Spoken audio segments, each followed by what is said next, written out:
In today's video, I'm going to teach you how to change settings in Google Forms. Whether you're just starting out or looking to fine-tune your existing forms, these simple steps will ensure you get the most out of Google's versatile platform. To begin, navigate to Google Drive. Google Drive is where all your documents are stored and accessed, and it acts as the central hub for accessing all of Google's applications, including Forms. Once you're in Google Drive, glance towards the sidebar on the left. This is where you'll find all the associated applications. Click on the apps icon, which looks like a grid layout. From there you'll see a variety of app icons. Amongst them is Google Forms. Give it a click. If you're already familiar with Google Forms, you'll know that it's an incredibly powerful tool for creating surveys, quizzes, and more.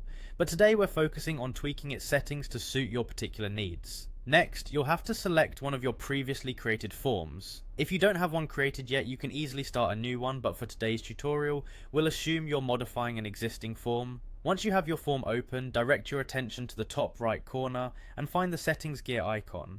Clicking on this icon will open up a whole range of customizable options that allow you to mold your Google form to perfection. Once in the settings menu, there are various configurations you can explore.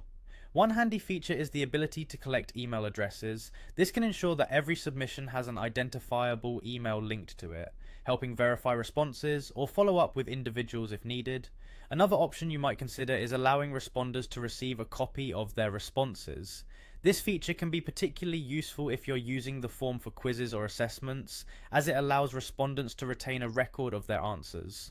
Furthermore, there's an option to limit each participant to only one response per form. Enabling this ensures that the data you collect is as accurate as possible and prevents multiple submissions from the same individual. As you venture through these settings, don't hesitate to adjust them according to your specific objectives. For instance, if your form is meant for public feedback, some settings might differ compared to a form intended for internal assessments.